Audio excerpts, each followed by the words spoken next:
out. But I feel state would gain at the cost of my loss. I feel it is any interest of any political party is primarily its people first and then the party. So I took the path of people first. But how do you respond to Jagan Mohan Reddy, who says that you've sold your party to the TDP and the BJP? That I don't know. That is a baseless argument. In which way? The problem is he wants me. It's the kind of allegation is more for because he wants me to contest separately. In that way, he will form the government. So a great chunk of vote would come to me, and definitely we will win. But definitely not up to the mark that way we would form government. Definitely, if I had the ability and capacity to form a government, definitely I would have gone independently. But in this situation, it's not the case. So definitely, I have taken the alliance path. See, there is a number of names you can keep on calling people. And this guy if he's a Lal Bahadur Shastri, if he calls me, I sold out the party. If Jagan Mohan Reddy is a Lal Bahadur Shastri ji like personality, definitely I would. Then you'll find something which I have to answer back. That guy himself is a corrupt guy. He has umpteen number of cases. And he's the only person in India who is out on the bail, being the chief minister, who has been out on the bail for the last 5 years. Well, he's been saying the same for Mr. Naidu. Mr. Naidu is not, that is a false case which has been put on him. But this guy is caught red-handedly, every proof is there. Enforcement director seized his properties. And his entire family got caught up in some murder cases of his own uncle. And there are enough number of criminality, financial frauds and everything. If you look at it, that kind of guy branding something, naming me something, I don't give a damn for that.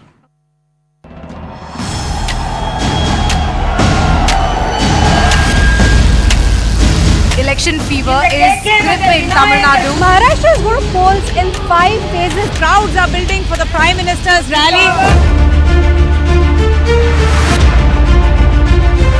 Congress is hoping this time it can snap some seats from the BJP. Corruption, Hindutva and Vikas remain the core pitch for the BJP.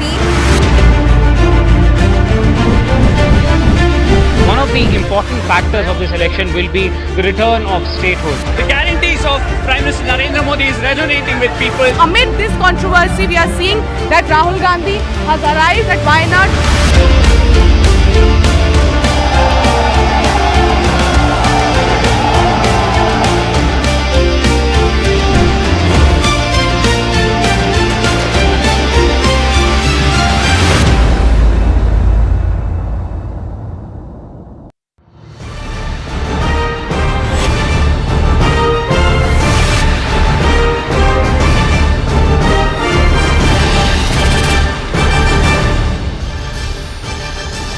Very good evening. You're watching Setting the Election Agenda with me, Akanksha Swaroop. Now, Rashtriya Janata Dal leader and party's candidate from Patliputra constituency in Bihar, Meesa Bharti, has stoked a fresh row today. This after she said that if the opposition-led India Alliance comes to power, all BJP leaders, including Prime Minister Narendra Modi, would be put in jail. Meesa Bharti's remarks have invited criticism from the Bharatiya Janata Party, who have condemned her and called out the India Alliance for stooping so low. Several leaders from Bharatiya Janata Party, in fact, have said that the Indi bloc and Meesa's family itself are deeply immersed in corruption and that Meesa Bharti needs to introspect before making such remarks. Let's also listen in to the reactions that have come. जो India गठबंधन है 30 लाख रोजगार दे रहा है, उसमें उनको तुष्टिकरण दिख रहा है। किसानों की आय दुगनी करने की हम बात कर रहे हैं, हम एमएसपी लागू करने की बात कर रहे थे, इनको तुष्टिकरण नजर आ रहा है। आज बेटे के लिए वोट मांगने गए थे, काहे नहीं परिवारवाद पे बोले। जब आते हैं वो हमारे परिवार पे आरोप लगाते हैं भ्रष्टाचार का। जानते हैं कितना बड़ा भ्रष्टाचार है। अगर देश की जनता ने कहीं हमें मौका दे दिया इंडिया गठबंधन को, प्रधानमंत्री से लेकर के जितने भी भाजपा नेता हैं जेल के अंदर बंद हो।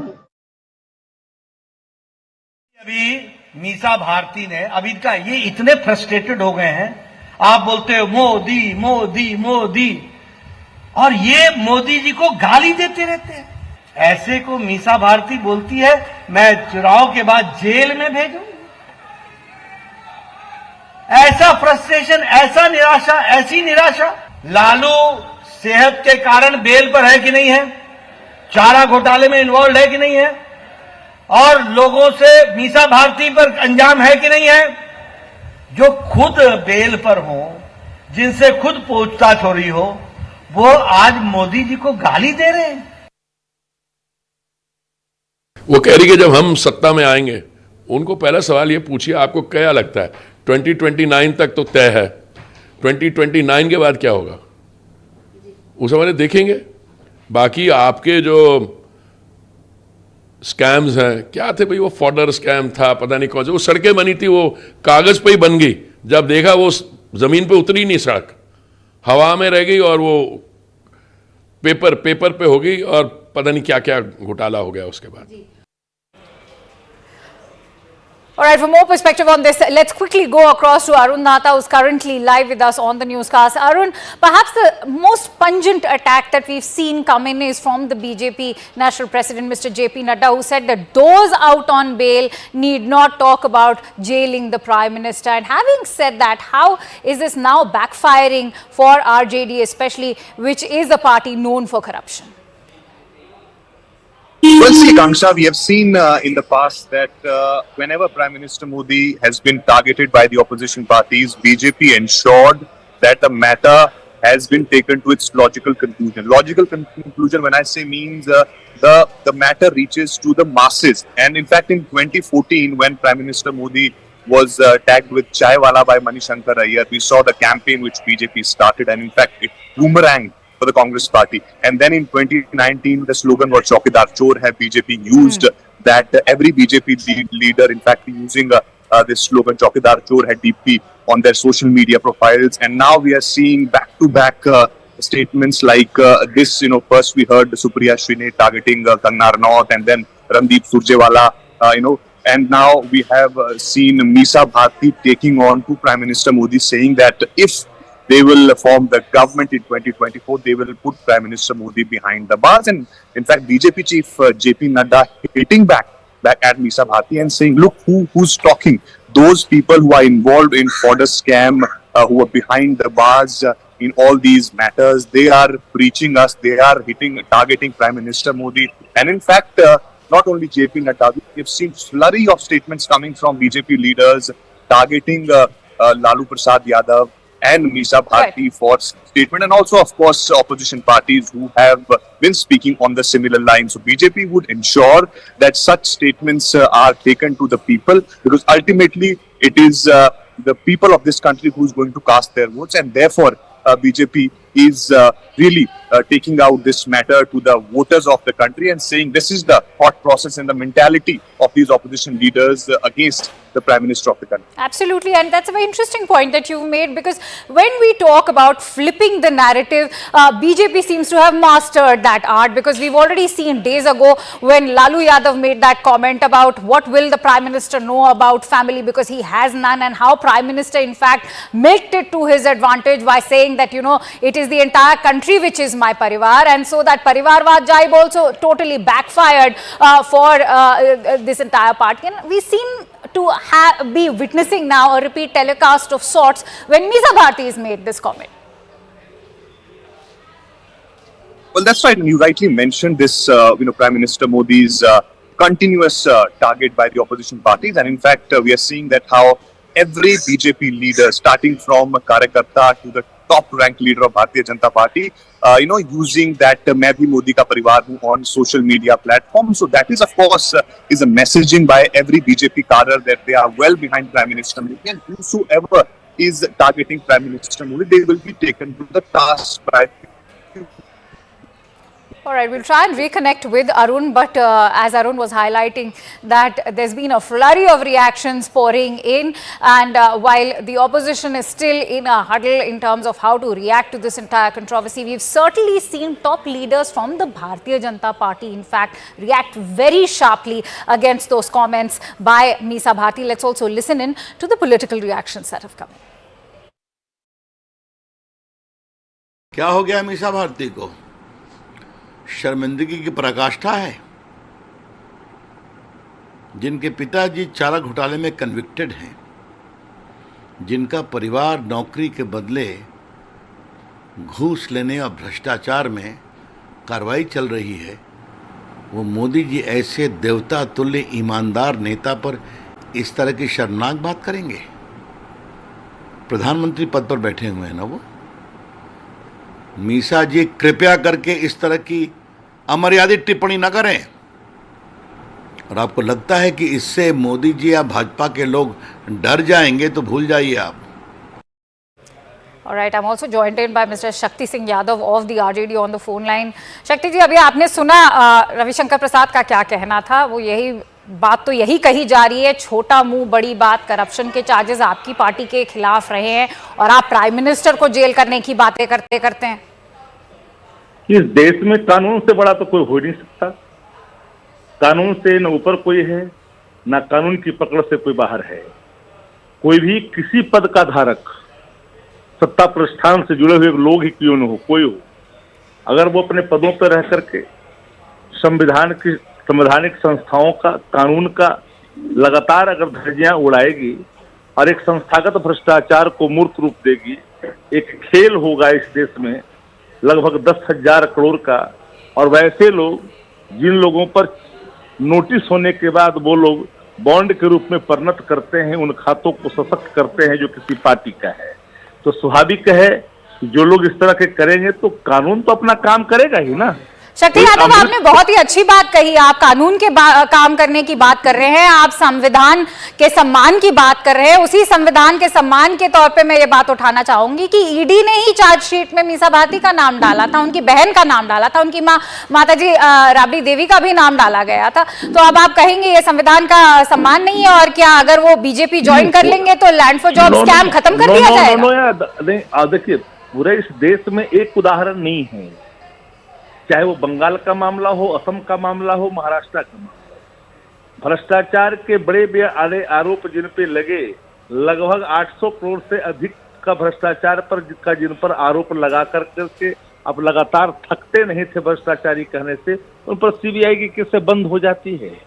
जिनको आपने चक्की पिसिंग तक कहा और मध्य प्रदेश की सभा से प्रधानमंत्री जी ने कहा किसी भ्रष्टाचारी को मैंने छोड़ूंगा। आप किस भ्रष्टाचारी की बात कर रहे हैं शक्ति यादव जी? किस भ्रष्टाचारी की बात कर रहे हैं? तो लालू यादव की बात करें, फॉर्डर स्कैम की बात करें, भ्रष्टाचार की बात करें, तो क्या ये आरजेडी को सूट करता है भ्रष्टाचार की बात? मैं आपके कारपोरेट भ्रष्टाचार की बात नहीं कर रहा हूँ, आपको मिर्ची नहीं लगनी चाहिए। मैंने सिर्फ स्वाभाविक तौर पर ये कहा, हमने कहा कि सबसे बड़ी बात, सवाल पूछ रही हूँ, नहीं, हमने वही बात कह रहा हूँ कि सबसे बड़ी बात यह है कि जिस पर आप चक्की पिसिंग कहा, आप ही कहते रहे, आपने लिया वाशिंग मशीन से धुलाया कि नहीं धुलाया, आपने मुख्यमंत्री बनाया असम में कि नहीं बनाया, शुभेंदु अधिकारी को आपने लिया कि नहीं लिया, मुकुल राय को आपने लिया कि नहीं लिया। एक नहीं, अनेक उदाहरण है देश के अंदर में। जो भाजपा में जाते हैं वो क्लीन चिट हो जाते हैं ना।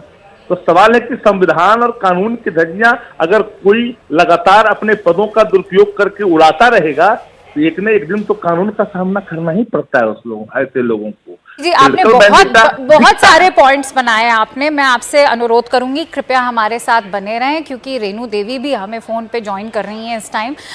रेणु जी, आपने सुना शक्ति यादव का क्या कहना है? वो कह रहे हैं कि बीजेपी एक वॉशिंग मशीन के तौर पे हो गई है, जिसके खिलाफ भी करप्शन चार्जेस होते हैं, वो अगर बीजेपी ज्वाइन कर लें तो वो सब धो दिए जाते हैं। आज आपकी क्या टिप्पणी है इस पर? देखिए भाई, सबसे बड़ी बात है, इनका तो करप्शन में जन्म ही हुआ है। तो जिसका करप्शन में जन्म होता है वो देखता है कि भैया किसका करप्शन हो रहा है, और जो लोग करप्शन के जन्म वाले लोग हैं वही ज्यादा चिल्लाते हैं, क्योंकि इनके पास ना नियत है ना नीति है। एक है कि परिवारवाद है, हमारे परिवार के सारे लोग खुश रहे, सारे लोग हमारे परिवार के जो है वो सत्ता में कायम रहे और हम सत्ता सुख से उसको सब ढकते रहे। लेकिन संविधान का जो धज्जी उड़ा, जो चारा का क्या गति हुआ, और इस तरह के कितने उदाहरण हैं जो न कम उम्र में ही इतने जमीन का भी मालिक हो, और इस तरह से जो काम करने वाले हैं दूसरे पर तो छींटा डालेंगे ही, क्योंकि उनका तो वहीं से ही पौधे का जन्म हुआ है, तो इसलिए ये डालने वाले हैं। अभी तक ये आरोप लगाया जाता है कि इलेक्शन कमीशन बीजेपी के खिलाफ कोई एक्शन नहीं ले रही है, पर आपको लगता है इलेक्शन कमीशन को अब एक्शन लेना चाहिए आरजेडी और मीसा भारती के खिलाफ ऐसी बातें कहने के लिए? देखिए, जो संविधान है, संविधान में इलेक्शन कमीशन किसी का भी नहीं होता है। इलेक्शन कमीशन का नजरिया जो है एकदम साफ सुथरा होता है, और सबके लिए एक ही नियम होता है, चाहे वो भाजपा हो चाहे कोई भी दल हो। अगर उस हिसाब से करेगा, उसके गाइडलाइन से अलग जाएगा तो निश्चित रूप से उस पर कार्रवाई होगी। कैसे मीसा भारती पर कार्रवाई, अगर वो गाइडलाइन से अलग गई होंगी तो कार्रवाई हुआ होगा। इसमें स्पष्ट है, इसमें क्या बात है। आप तो सब में कहते हैं, सारी दुनिया जो है वो हर तरह से चलती है, और चलती है तो जो अपना ईवीएम है, आपने ईवीएम को आप लोगों ने दोष लगाया, आपने इसको दोष लगाया, आपने इलेक्शन कमीशन को दोष लगाया। अरे भैया, आप ही सबसे साफ सुथरे हैं, जिनका ना नियत है ना नियत कुछ उनका। शक्ति यादव जी, आप 10 सेकंड देती हूँ, कुछ कहना चाहेंगे? हाँ बिल्कुल है। असल भ्रष्टाचार जो पौधे भाजपा में है वो भ्रष्टाचार के बीच से उत्पन्न हुए हैं। सबसे बड़ा बात यह यहाँ है, और संस्थागत भ्रष्टाचार को इस तरह से स्थापित किया है कि मानो इस देश में इनसे जैसा पाक साफ नहीं। किस इलेक्शन कमीशन की अब गाइडलाइन की बात करते हैं? हमारे बिहार के अंदर में एक नवादा लोकसभा क्षेत्र है जहां 3 साल से लगातार एक एसपी इस एक जिले में था और उसके खिलाफ लिखने के बावजूद भी चुपचाप हो जाता है। जहां पर नियम है, गाइडलाइन है इलेक्शन कमीशन का कि 3 साल तक कोई अधिकारी उस लोकसभा के किसी प्रभावी वाले इलाके में अगर पदस्थापित रहा हो। आप उसी इलेक्शन कमीशन की बात कर रहे हैं? किस इलेक्शन कमीशन की बात कर रहे हैं? नहीं, मेरा आइडियोलॉजी कौन? तो मॉडल कोड ऑफ कंडक्ट का भी तो कुछ उस हिसाब से रिस्पेक्ट करनी चाहिए। मीसा भारती को प्राइम मिनिस्टर के खिलाफ बोलेंगे? आप बोलते रहो, सारे आपके। एक सेकंड, लेट मी कंप्लीट। आप बताओ, ठाकुर प्रसाद के पुत्र लड़ रहे हैं पटना साहिब से, रविशंकर जी। यहाँ विवेक लड़ रहे हैं सीपी ठाकुर के बेटे, चिराग के बहनोई लड़ रहे हैं, मंत्री के बेटा लड़ रहे हैं औरंगाबाद में। रेणु देवी, मैं आपको 10 सेकंड दे रही हूँ, अभी आपने सुना क्या कह रहे हैं शक्ति यादव? मेरे को अब आगे बढ़ना है, जरा जल्दी। भाई, जिसका जो क्वालिटी होगा वो क्वालिटी ही अपना लड़ता है। ऐसा क्वालिटी नहीं है कि हम पकड़ के ला के हम लड़ाते हैं। हमारी क्वालिटी है, काम करने की क्षमता है, तो निश्चित रूप से उस क्षमता से लोग लड़ता है। ऐसा नहीं है जो परिवार के हमारे बेटी ही होंगी, हमारा बेटा ही होगा, हमारा बहू ही होगी, हमारी फलाना होगा, ये ऐसा नहीं है। यहाँ एकदम साफ सुथरा हिसाब चलता है, किसी का कुछ है ये नहीं। हिसाब ये है, जिनके घर शीशे के होते हैं वो दूसरों पे पत्थर नहीं फेंकते। हमसे बात करने के लिए बहुत बहुत धन्यवाद शक्ति यादव जी और Renu Devi ji. And with that let's also bring you the political reactions that have come in on this entire controversy. Let's listen. पहले उन्होंने अपना और अपने परिवार का विचार करना चाहिए। इतने प्रकार के घोटालों में और करप्शन में ये लोग अटके हुए हैं, और ये कोई हमने लगाए हुआ आरोप नहीं है, कोर्ट ने उनको सजा दी है। तो इसलिए इस प्रकार की बातें कहकर लोकतंत्र का मजाक उड़ाना, न्यायपालिका का मजाक उड़ाना वो छोड़ दे। देखिए, जिन्होंने कहा है इस सवाल का जवाब आप उन्हीं से ले सकते हैं। मैंने तो कहा नहीं है, मेरी तो कोई ऐसी बात हुई नहीं है, ये मेरा इशू भी नहीं है, मेरा विषय भी नहीं है, और मैंने देखा भी नहीं है और मैंने सुना भी नहीं है। तो जिन लोगों ने कहा है उन्हीं से पूछ सकते हो ना आप। All right, now with that, let's shift focus over to an interview which is not just creating international headlines but is also, in fact, garnering headlines as far as the upcoming Lok Sabha election is concerned. Because in an interview to the American magazine Newsweek, Prime Minister Narendra Modi has expressed his views over a host of important issues. He's shared his thoughts on religious minorities in India, Pakistan, even the abrogation of Article 370 in Kashmir, and India's challenging relationship with China. The Prime Minister has asserted that stable and peaceful relations with China are very important to India and that his government looks forward to engaging with the Chinese constructively. He stressed that a peaceful relationship between India and China is important for the entire region and the world. In response, Congress leader Jairam Ramesh has now criticized Prime Minister Modi's remarks on China, calling them disrespectful to martyrs and demanding a public apology. He in fact has stressed the urgency of addressing the India-China border situation to rectify bilateral abnormalities. Let's also listen in to what Jairam Ramesh of the Congress party had to say. So, I don't know what the Prime Minister had in mind when he made this statement. All I can tell you is the real issues of the day: unemployment, price rise, economic inequality, inequalities, the distress of farmers, distress of workers. This, the Prime Minister is not speaking. The clean chit that he gave to China on June 19, 2020. That there has been no incursion, that the Chinese are not sitting on our territory. These are the real issues. on which the Prime Minister is silent. He claims to have met the Chinese President 18 times. He has met him in Ahmedabad, he's met him in China, he's met him in Delhi, he's met him in Chennai, Mamal, all these places. Why did he give a clean check to the Chinese on the 19th of June 2020? Modi ji, when you talk, जो आज आप बात कर रहे थे, ये सब चीज़ें आपको मन की बात पे जो आप हर एक महीना आते हैं चैनल्स पे, उस समय एक बात करनी चाहिए थी. जब आपके नेता और आप हेट्रेड की बात करते हैं तो माइनॉरिटी नहीं, मेजॉरिटीज भी दुखी हैं. वो दुखी इसलिए हैं क्योंकि महंगाई पे आप बात नहीं कर रहे हैं. युवा दुखी है क्योंकि उसके रोजगार के लिए आप बात नहीं कर रहे हैं. युवा दुखी है क्योंकि उसको 100 रुपया पेट्रोल अपने मोटरसाइकिल के लिए खर्चा करना पड़ रहा है. मोदी जी, इन सब चीजों पे, मुद्दों पे बात करिए. चुनावी मंच में हैं, 10 वर्षों में आपने जो काम किया है, कृपया आग्रह होगा कि उन सब चीजों पर, काम के नाम पर एक बार ही खाली आप वोट मांग के दिखा दीजिए. All right, let's quickly go across to Pallavi Ghosh, who's joining me on the phone line. Pallavi, whether it is questioning India's stance on the issues of Galwan, Doklam, or even the standardization of names in Tibet, India has had a very muscular stance, something which, of course, the Congress party in its manifesto has called chest thumping, even browbeating. But such an attack coming in from the Congress party is only going to place them on the back foot by questioning India's international policy when it comes to China. And when you talk about Kachajivu, we talk about other incidents, Congress party questioned the Balakot airstrike. No matter how much the Congress wants to attack the BJP on this issue, it may not get a resonance on the ground. It's interesting that the Congress manifesto also talks about a stronger anti-Congress policy. But that is something which may not have impressed or may not impress the voters. Because one thing which the imaging that the BJP and the Prime Minister have been able to systematically build up is that as far as his government is concerned, it's got a very muscular, robust foreign policy. India's stature has also managed to increase at the global level, and we don't shy away from taking strong steps. I mean, ghar mein ghus ke marunga is something which the Prime Minister did speak about recently.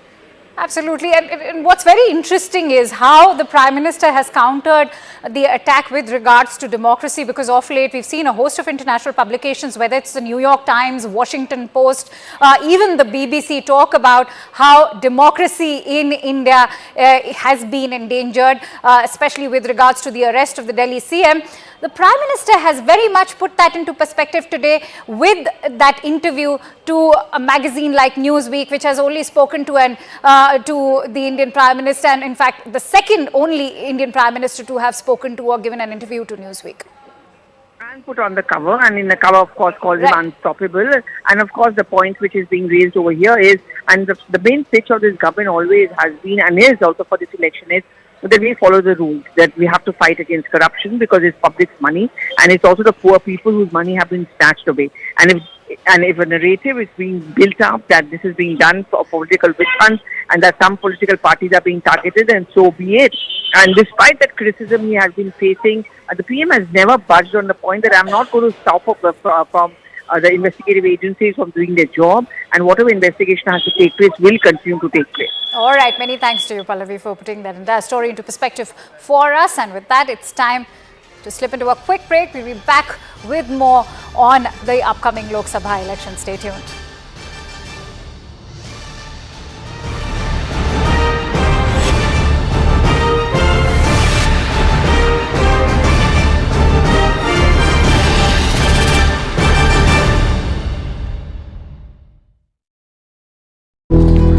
So our first story today is a rather special one. It's one that we discovered right here in our backyard in Noida.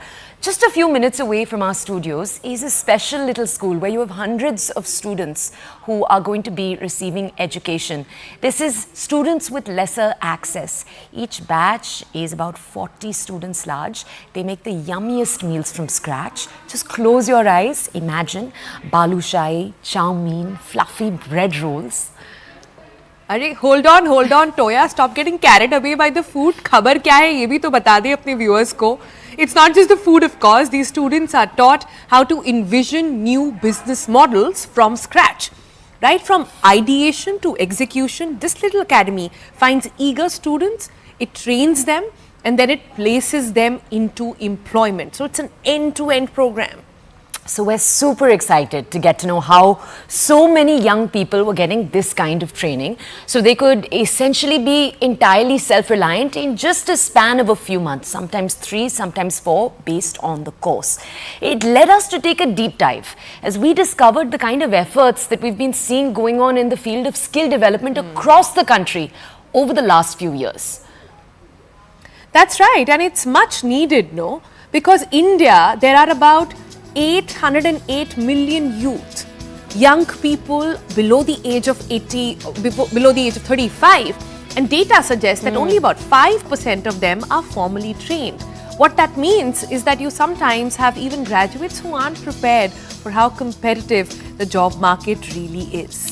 The tricky thing is, I mean, you and I both know the job market is a terrifying place if you're a young person. Now, the great thing is that this is something that government after government has tried to work on over the last few years. The Pradhan Mantri Kaushal Vikas Yojana was launched in 2015, so a few years ago, and it had one goal, skilling the entire country. Because for most young Indians, the tricky part, paying for building employability, which means paying to get the skills that you need so that you can be employed. That's actually the trickiest part. That's where this mission steps in. You've got so far till date, we talked about 2015 it's starting, till date 1,37 lakh people that have been trained under the scheme. That's right, but we need to get into more details, right? What does it actually do? How does the program actually run? How many people are training under it? Who funds it, etc.? How do we make sure students aren't fully skilled but also excited to get up in, out there and get into the market as well? So to understand all of this, TBC team visited the Gyanshri Training Center, and this is what we found.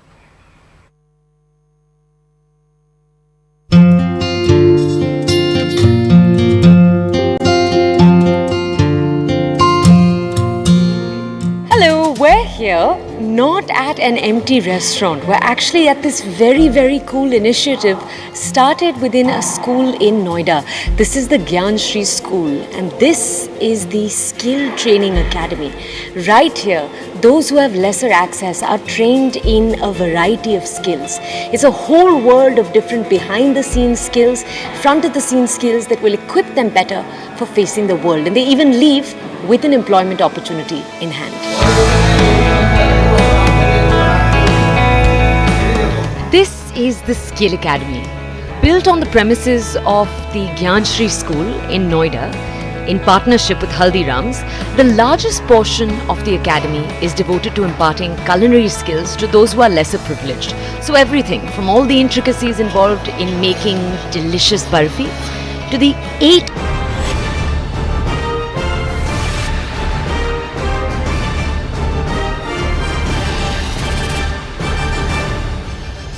Welcome back. You're watching Setting the Election Agenda with me, Akanksha Swaroop. Let's bring you all the latest on the upcoming Lok Sabha election. Mamata Banerjee has stoked the CAA NRC implementation row yet again while speaking at the Eid ul Fitr celebrations in the Red Road in Kolkata. Again, she assured the crowd, saying that the CAA NRC will not be implemented in the state of Bengal. She also clarified that in Bengal there's no Indi alliance.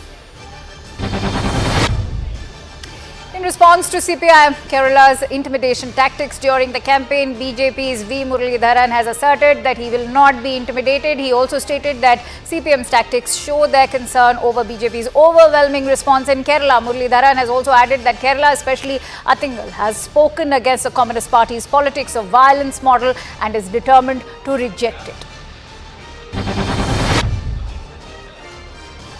The BJP has revealed its poll manifesto for the upcoming Sikkim Assembly election today. The manifesto, which was released by BJP's National President JP Nada, has promises like the Gati Shakti Master Plan and job opportunities. It also includes establishment of the National Institute of Design in Sikkim. Elections to the 32-member Sikkim Assembly and the one lone Lok Sabha seat in the state is scheduled to be held on 19th of April. जो पहली की सरकारें थी, वो सरकारें believe करती थी isolation में और इग्नोरेंस में। आइसोलेट रखो इनको और इग्नोर रखो और अपना वोट बैंक पॉलिटिक्स को आगे बढ़ाओ। This was the style of functioning of the Congress party and other parties. But when Prime Minister Modi became the Prime Minister, he said, look east, act fast, act first. In a major setback to the BSP, its MP from Bijnor, Maluk Nagar, has resigned from the party earlier today. He joined Jan Chaudhary's RLD after he was denied a ticket by the BSP from Bijnor. Hours after his resignation, he wrote a letter to BSP Supremo Mayawati, citing the current political climate and other factors as reasons for his exit from the party. इसका जवाब ये दे सकते हैं कि BSP के इतिहास में ये रिकॉर्ड है कि या तो एक टर्नओवर में कुछ दिनों के बाद निकाल दिया जाता है या पार्टी छोड़ के चला जाता है। हम 18 साल रहे करीब, और राजनीतिक हमारा जो परिवेश है और सामाजिक जो परिवेश है या राजनीति करने के लिए जो परिवेशों की ज़रूरत पड़ती है, जहाँ से मैं एमपी हूँ, वो हिंदू मुस्लिम जो झगड़ा हुआ था वो पश्चिमी उत्तर प्रदेश के कवाल गांव में मेरी लोकसभा में है। उन सारी हैसियत का एक भी आदमी या तो छोड़ करके चला गया है या उसको पार्टी से निकाल दिया है। 18 साल लगातार रहे, ये हमारा रिकॉर्ड है। हमने कई बार कड़वे घूंट भी भरे, चुप रहे, एमएलए नहीं लड़ाया गया, चुप रहे, एमपी नहीं लड़ाया गया, चुप रहे, स्टार प्रचारकों में भी सूची में नहीं डाला गया, चुप रहे। Also, the Supreme Court has granted limited protection to Congress's Dharam Singh Chokar in a money laundering case, anchoring a relief just ahead of polls. The court has directed Chokar to appear before ED on 12th of April. The court has mandated Chokar's presence pending ED's application to the Supreme Court. Chokar's petition has contended the quashing of the predicate offence, asserting no grounds for proceeds of crime. And with that, it's time to slip into a quick break. We'll be back with the latest. Stay tuned to Setting the Election Agenda.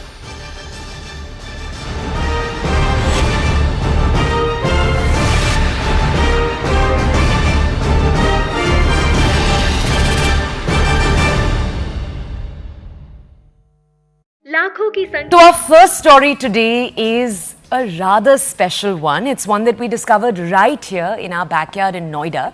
Just a few minutes away from our studios is a special little school where you have hundreds of students who are going to be receiving education.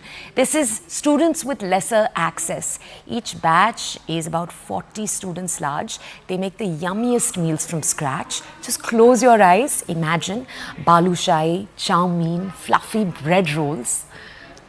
अरे hold on, Toya, stop getting carried away by the food. खबर क्या है ये भी तो बता दे अपने viewers को. It's not just the food, of course. These students are taught how to envision new business models from scratch. Right from ideation to execution, this little academy finds eager students, it trains them, and then it places them into employment. So it's an end-to-end program. So we're super excited to get to know how so many young people were getting this kind of training so they could essentially be entirely self-reliant in just a span of a few months, sometimes 3, sometimes 4, based on the course. It led us to take a deep dive as we discovered the kind of efforts that we've been seeing going on in the field of skill development across the country over the last few years.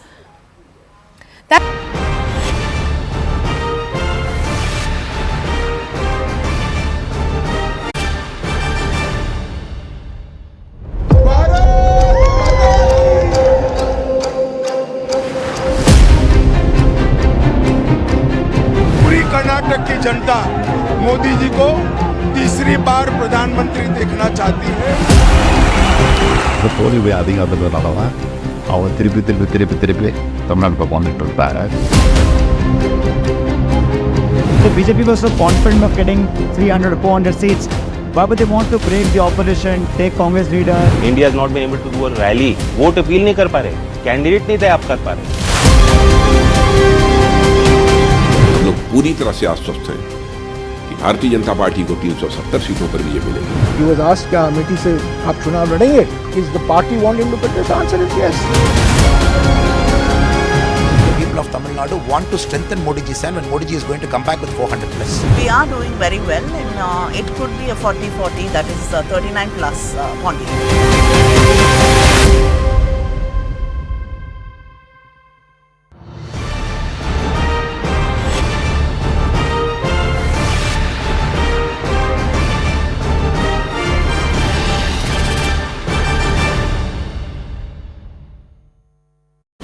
So our first story today is a rather special one. It's one that we discovered right here in our backyard in Noida. Just a few minutes away from our studios is a special little school where you have hundreds of students who are going to be receiving education. This is students with lesser access. Each batch is about 40 students large. They make the yummiest meals from scratch. Just close your eyes. Imagine balushai, chow mein, fluffy bread rolls. अरे hold on, Toya, stop getting carried away by the food. खबर क्या है ये भी तो बता दे अपने viewers को. It's not just the food, of course. These students are taught how to envision new business models from scratch. Right from ideation to execution, this little academy finds eager students, it trains them, and then it places them into employment. So it's an end-to-end program. So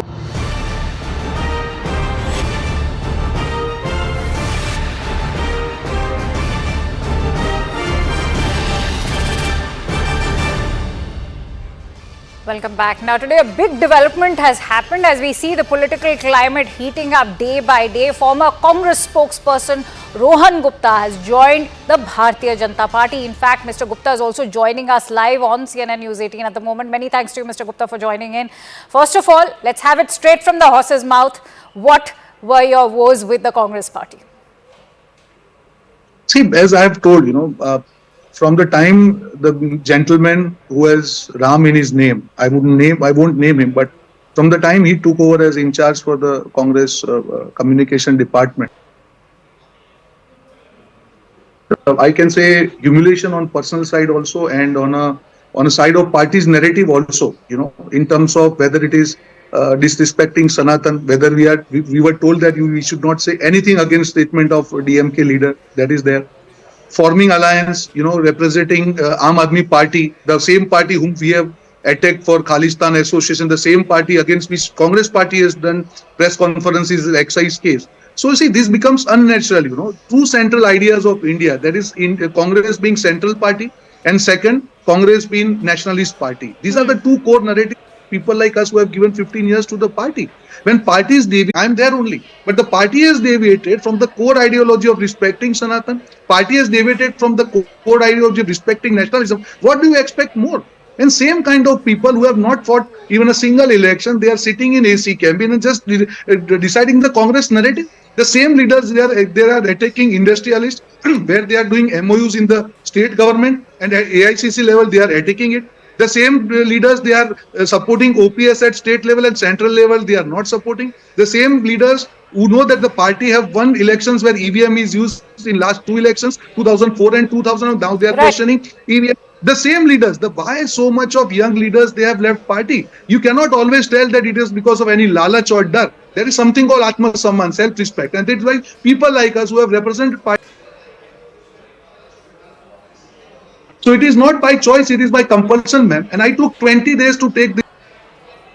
It's interesting that you say that you took 20 days because, the first time we heard of that kind of dissatisfaction, that discontent brewing within the Congress party and the Karyakartas was also in January, shortly before the consecration of the Ram Mandir, because I believe many of the Congress party workers wanted to be part of that ceremony, and the High Command clearly was very, very draconian about stopping your party workers, stopping senior leaders from the party to be part of that consecration ceremony.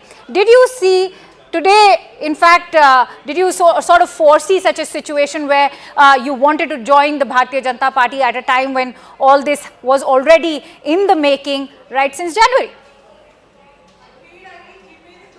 So I'll tell you very frankly, when Ram Mandir decision was taken, I went home. I have a small daughter, she asked me a very, innocent question. Papa, we cannot go to Ram Mandir. Why? We can. My friend was telling me, you are in Congress, so you cannot go to Ram Mandir. And I'm telling this from my heart, This is not a made up story that, okay, I'm joining BJP. No. See, this is what I'm saying. Ramji is sentiment of India. When Congress party says that we respect Supreme Court order and then denying this, I think there is something seriously wrong with the ideology. Congress has been in power for 60 years because of central mindset, not because of the leftist mindset. Today, Congress party is completely converted into leftist mindset. What is the narrative? What message we want to give? Suppose you feel that on that same day, if you go there, it will be a political thing. Maybe after 2 days, you should have ensured that the top leadership goes and prays as a normal devotee. Who stopped party from doing that? It's very interesting. It's very interesting that you are calling this a party which is becoming anti-India, which is becoming anti-Sanatan Dharma, because that's exactly what I was coming to. Just yesterday, we've heard a comment come in from Digvijay Singh in Madhya Pradesh when he made that comment saying that, does even anybody live on Kachativu?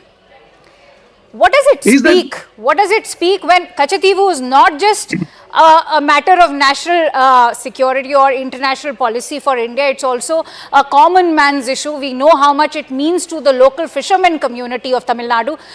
When you hear Congress leaders make comments like, does even anybody live on Kachativu? What does it speak of the Congress party?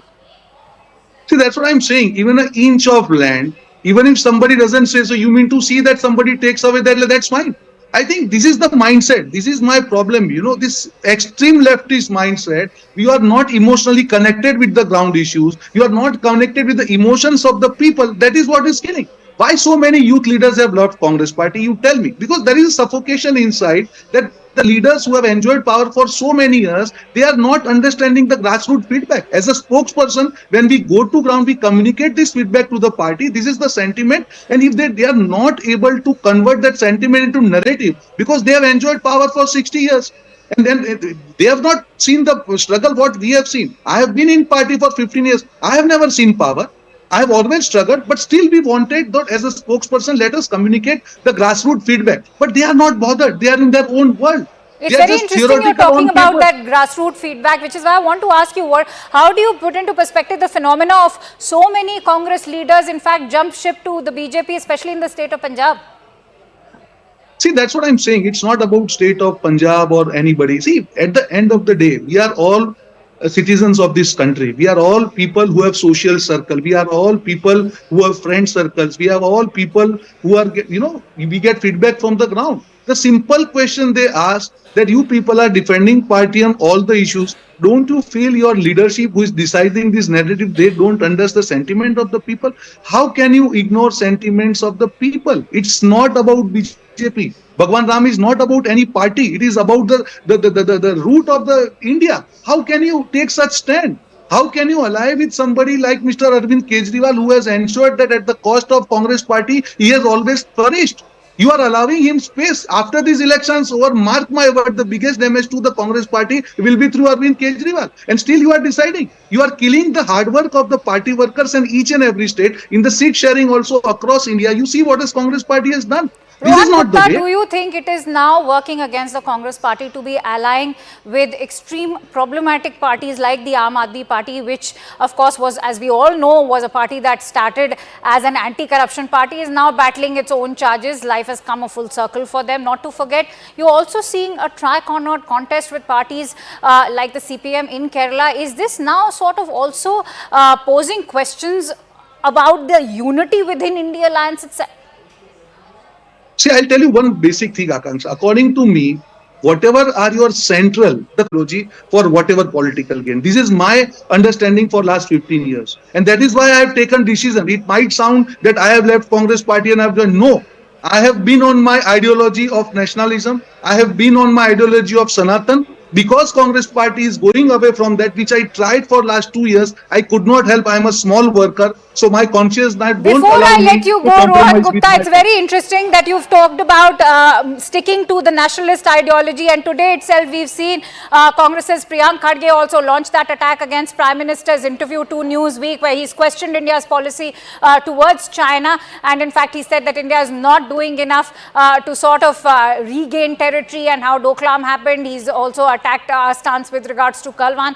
How do you view Congress's own strategy with regards to China? In the manifesto, they've spoken about it, and in fact, they've attacked the BJP for browbeating and chest thumping.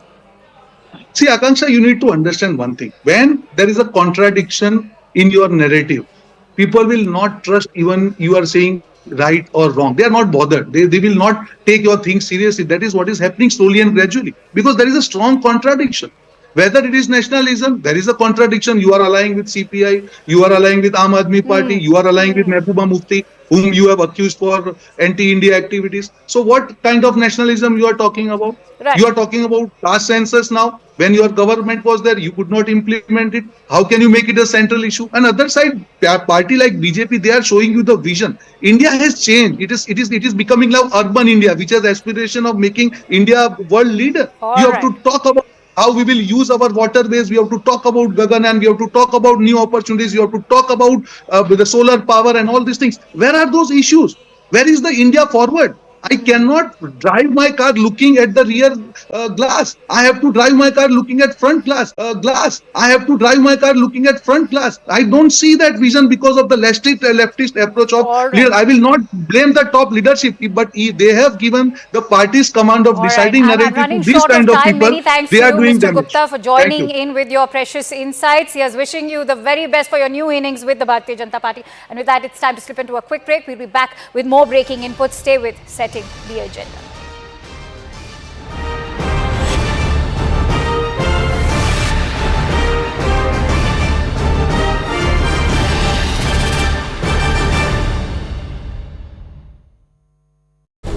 So our first story today is a rather special one. It's one that we discovered right here in our backyard in Noida. Just a few minutes away from our studios is a special little school where you have hundreds of students who are going to be receiving education. This is students with lesser access. Each batch is about 40 students large. They make the yummiest meals from scratch. Just close your eyes. Imagine balushai, chow mein, fluffy bread rolls. अरे hold on, Toya, stop getting carried away by the food. खबर क्या है ये भी तो बता दे अपने viewers को. It's not just the food, of course. These students are taught how to envision new business models from scratch. Right from ideation to execution, this little academy finds eager students, it trains them, and then it places them into employment. So it's an end-to-end program. So we're super excited to get to know how so many young people were getting this kind of training so they could essentially be entirely self-reliant in just a span of a few months, sometimes 3, sometimes 4, based on the course. It led us to take a deep dive as we discovered the kind of efforts that we've been seeing going on in the field of skill development across the country over the last few years.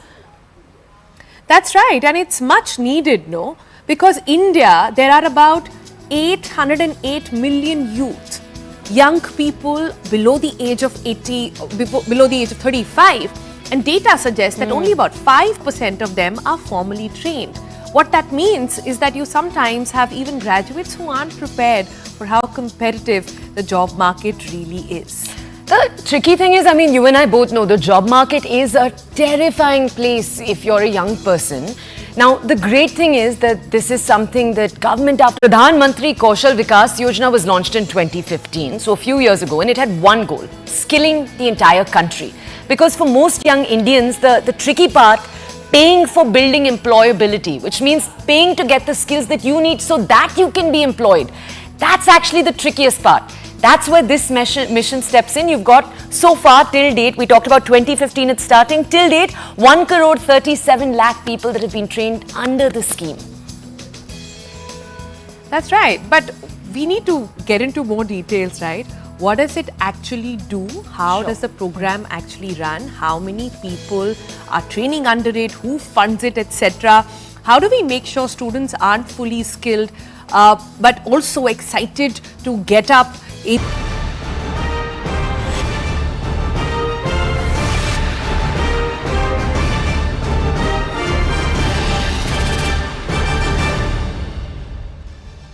Welcome back. Let's bring you breaking inputs. In fact, coming in from Tamil Nadu, posters in Chennai have in fact been pasted across Chennai. This is what we are learning right now. These posters, what are they all about? In fact, they are accusing Prime Minister Modi of a scam. Interestingly, these very posters say, GPay, scan it and see the scam. And in fact, you're learning that these posters have been made by DMK functionaries. Another election campaign of sorts by the DMK being conducted over there. Let's quickly go across to Purnima Murli, who's joining me on the phone line. Purnima, for corruption, considering that is exactly what has been BJP's campaign pitch in the state against DMK.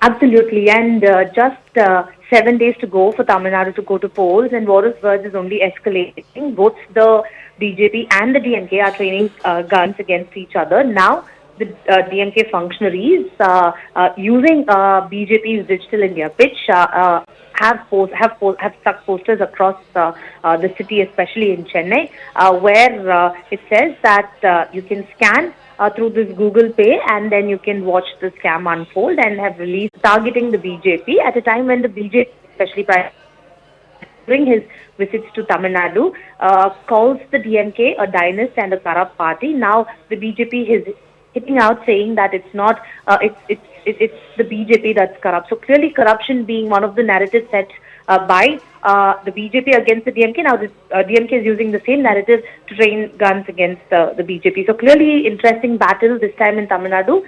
It's going to see a tri-cornered battle. It seems and that there is quite a play on the word GPay, because it also refers to Modi Ji, and that is the jibe that perhaps this entire idea is in fact all about, taking that jibe at the Prime Minister. But having said that, Purnima, share with us what in fact. All right, we'll try and reconnect with Purnima, but that is a very interesting campaign idea being propagated by the DMK functionaries over there. As you can see, those mobile phones, people trying to scan that GPay that they are talking about, which claims to be exposing Prime Minister's corruption. But remember, this also seems to be a case of sour grapes, because it was only yesterday we heard the Prime Minister escalate and sharpen his attack against the DMK for being a party of dynasts and also for corruption and being a party of, in fact, corrupt politicians. The Prime Minister has, in fact, also defended the Tamil Nadu BJP president over there. There have been pot shots that have been taken against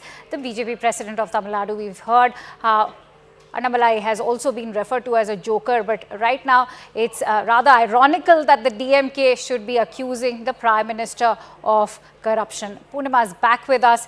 Purnima, take us through what happens when you in fact scan this poster. What have you tried this? What happens when you scan? Well, issues that the DMK electoral bonds and say that this is something that is also now done by using these electoral bonds as a narrative. DMK's President N.K. Stalin and Chief Minister did that, and now just with 7 days to go, the DMK is using the same narrative against the BJP. Clearly, war was only intensifying, and this is one of the campaigns now set by the DMK against the BJP. How much of resonance will that have? Only time will tell. But Purnima, it also speaks of DMK's own threat. In fact, because remember, Prime Minister, in fact, it was on the very basis of corruption that Prime Minister launched that attack against the DMK. We'll have to leave it at that because I'm running short of time.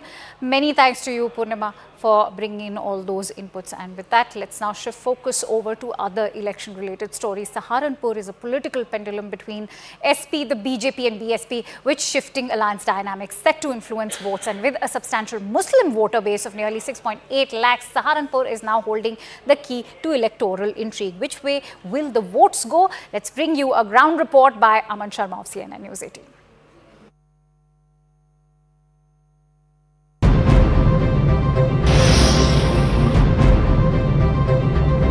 The Saharanpur seat has always been one of the most tightly contested seats in the state of Uttar Pradesh.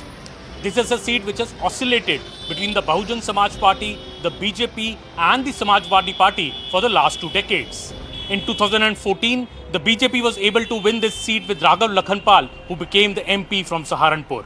But in 2019, when the SP and the BSP joined hands along with the RLD, the stables in Saharanpur changed and the BSP was able to win this seat. A major factor in Saharanpur is that in over the 18 lakh voters on this seat, nearly 7 lakh voters are Muslim and over 3 lakh voters are Dalits. This explains why the BSP-SP combined emerged victorious here in 2019. But this time, the BSP is contesting separately, and there is an SP Congress candidate here taking on BJP's Raghav Lakhanpal. वो गुजरात समझ रहा 4% मुसलमान है गुजरात में, यहाँ 42% मुसलमान है, यहाँ गुजरात बना दे, कोठी काट देंगे। In 2014, Imran Masood hit the headlines over his infamous "boti boti" comment for Narendra Modi. इस बार चुनाव दूसरी तरह से लड़ रहा है इमरान, बीजेपी वालों की भी समझ में नहीं आ रहा कि कैसे लड़ गया। This time, as the Congress Samajwadi Party candidate for Saharanpur, Imran Masood is singing Ram Dhun.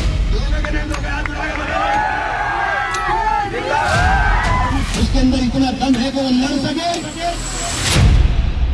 BJP प्रहार करती है 14 के बोटी बोटी वाले बयान के बाद से, हमेशा आप टारगेट पे रहे उसके बाद। तो इस बार क्या बोटी बोटी का चुनाव नहीं है? सुना है आपने अपना नारा बदल दिया इस बार।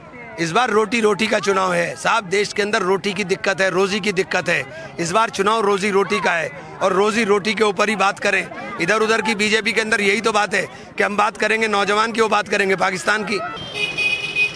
Out of nearly 19 lakh voters in Saharanpur, about 6.8 lakh are Muslims. Their vote is crucial this election. आपको क्या लगता है भाई साहब, बीएसपी की एसपी किसको वोट डाल लेंगे? नरेंद्र मोदी है ही है, मोदी जिंदाबाद। हाँ, क्या बात है। नरेंद्र मोदी जी क्यों? भाई अपना अपने पसंद है जी, पसंद है। The BJP has fielded former MP Raghav Lakhanpal from Saharanpur. His aim is to reach out to the remaining 13 lakh Hindu voters of the constituency. Saharanpur seat एक बड़ी टाइट सीट रहती है हमेशा। पिछले 2 इलेक्शन में भी देखा तो बहुत टाइट कॉन्टेस्ट रहा। आप 2014 में जीते, पर 19 में जब बीएसपी और एसपी इकट्ठे हो गए, दलित मुस्लिम वोट एक तरह से गठजोड़ हुआ बीएसपी एसपी का, तो आपको नुकसान हुआ, आप उस टाइम नहीं जीत पाए। इस बार आपको क्या लगता है, क्या अलग है यहाँ पे? इस बार बहुत बड़ा अंतर रहने वाला हमारे और सेकंड नंबर वाले में। कम से कम 2.5 से 3 लाख वोटों का अंतर रहेगा, क्योंकि जो वर्ग नहीं भी जुड़ पाए थे पहले, या जो लोग नहीं भी जुड़ पाए थे, माननीय मोदी जी और माननीय योगी जी के सुशासन से प्रभावित होकर योजनाओं का उन लोगों हमें बुला रहे हैं चुनाव में। इमरान मसूद जी को क्या कहना चाहेंगे विजय जी? मैं केवल ये कहना चाहता हूँ, चूँकि आपने प्रश्न ये राघव जी से किया था, और इमरान मसूद को, मेरी बात को अन्यथा मत लीजिएगा, मुझे लगता है कि आपका जो क्षेत्र है उसने ऐसा नाम बना दिया है कि जैसे वो पता नहीं क्या है। इमरान मसूद को, ये अभी आपने प्रश्न किया था कि आप 19 में हमने लूज़ किया था, ये बात सही है कि हमने 19 लूज़ किया था और बहुत कम मतों के अंतर से किया था, क्योंकि कुछ तुष्टीकरण वाली ताकतें और कुछ जातिवादी ताकतें एक मंच पर आ गई थी। लेकिन उसमें भी इमरान मसूद को हमने हराया था। किस प्रकार से भारत का समाज या एक सभ्य समाज उनके परिवार को वोट दे दे, उनके परिवार के पूर्वज जो लोकसभा में रहे हैं, जिनके नाम पर आज वो अपनी रोजी रोटी चला रहे हैं, उस सदन के अंदर खड़े होकर के कहेंगे मैं भारत माता की जय नहीं बोलूँगा।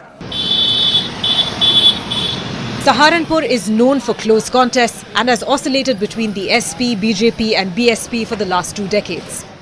In 2019, BSP won the seat with the support of SP and RLD. But this election, the alliance arithmetic has turned on its head. जो ताश की बाजी इलेक्शन की है, उसमें कौन जीतेगा सहारनपुर में? सर देखिए, हमारी तो पूरी उम्मीद है कि यहाँ से राघव लखनपाल शर्मा जी जीतेंगे, क्योंकि मोदी जी का नाम जो चल रहा है पूरे इंडिया में, वो यहाँ पे भी काम करेगा।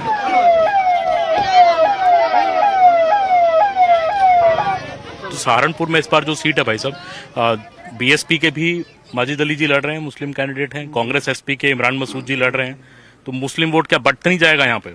बहुत थोड़ा बढ़ रहा है जी, 10-5% ही बढ़ेगा, लेकिन 90% जो है नहीं, वोट एक मुश्त जाएगा जी गठबंधन पर। तो आपके सांसद थे, उनको बदल के सीट इस बार माजिद अली जी को दी गई, ये कोई मतलब ये कुछ लोग ये भी हमें कह रहे हैं कि ये बीजेपी की बी पार्टी लग रही है, बीएसपी वोट काटने के चक्कर में ही ऐसे लड़ रही है मायावती जी। ये तो साफ साफ नजर आ रहा है, आपने देखा होगा पूरे हिंदुस्तान की तमाम पार्टी 28 पार्टी एक मंच पे खड़ी हुई है। मायावती क्या कारण है कि वो अलग भाग रही है? उसको तो प्रधानमंत्री तक का ऑफर दे दिया गठबंधन ने। Saharanpur is constituency serial number 1 in Uttar Pradesh. Essentially we can say this is from where the election in Uttar Pradesh really starts. This time in Saharanpur, it's a very keen contest between BJP's Raghav Lakhanpal, Imran Masood of the Samajwadi Party Congress Alliance and Majid Ali of the Bahujan Samaj Party. Will the Muslim vote get split in Saharanpur between the SP Congress and the BSP Alliance, which both have given Muslim candidates? And will Raghav Lakhanpal be able to repeat his 2014 win, which he was not able to repeat in 2019 because of the SP-BSP Alliance? In Saharanpur, the contest seems to be very keen and closely contested. Daman Sharma for CNN News 18 from Saharanpur.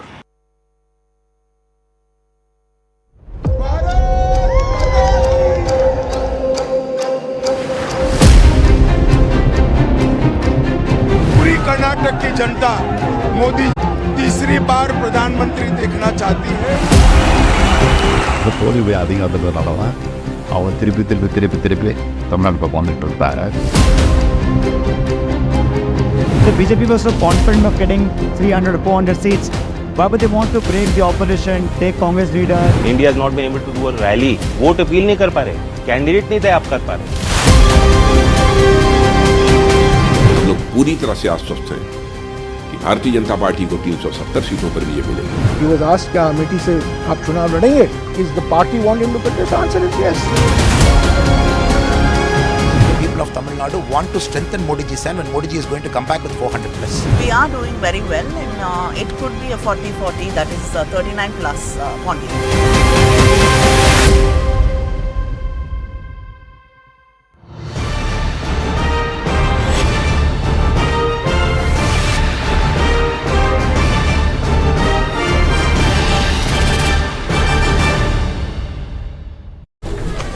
So our first story today is a rather special one. It's one that we discovered right here in our backyard in Noida.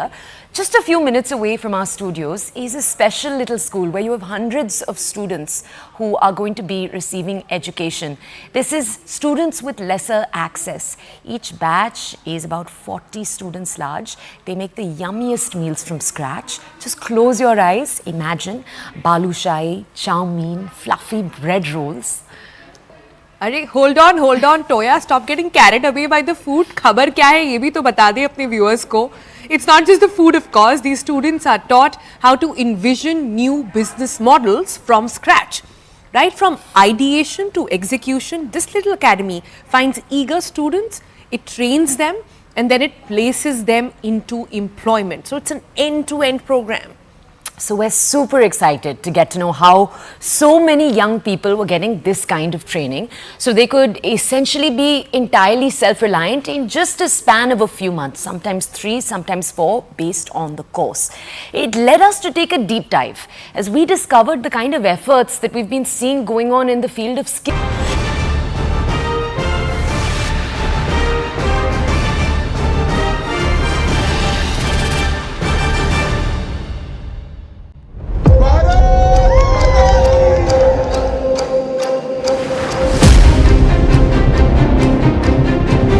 Karnataka की जनता मोदी जी को तीसरी बार प्रधानमंत्री देखना चाहती है.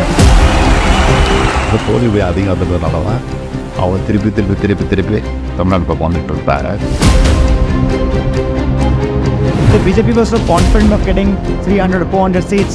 Why would they want to break the opposition, take Congress leader? India has not been able to do a rally. Vote appeal नहीं कर पा रहे, कैंडिडेट नहीं तय कर पा रहे.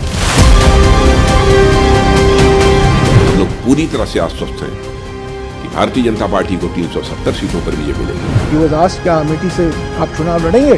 Is the party want him to contest? Answer is yes. People of Tamil Nadu want to strengthen Modi ji and when Modi ji is going to come back with 400 plus. We are doing very well and it could be a 40-40, that is 39 plus Pondi.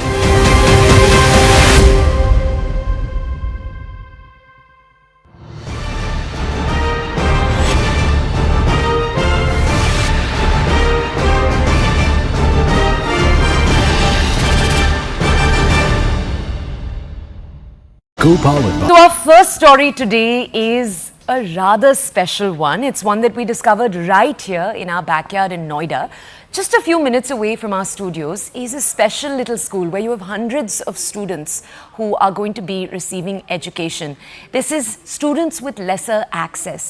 Each batch, they make the yummiest meals from scratch. Just close your eyes. Imagine balushai, chow mein, fluffy bread rolls. अरे hold on Toya.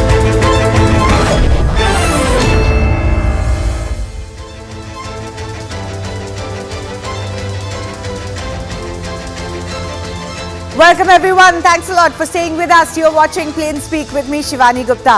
The American weekly news magazine, Newsweek, has featured Prime Minister Narendra Modi on its cover in its latest edition. Their cover featured the story of India's growth and how the country has changed for the better or for worse under Narendra Modi as the PM of the world's largest democracy. Prime Minister Modi in his interview speaks of India's unstoppable rise. That's also what the article is titled. We are in election season and the PM was asked about his government's track record. He was questioned on India's economic growth and how he plans to make India the third largest economy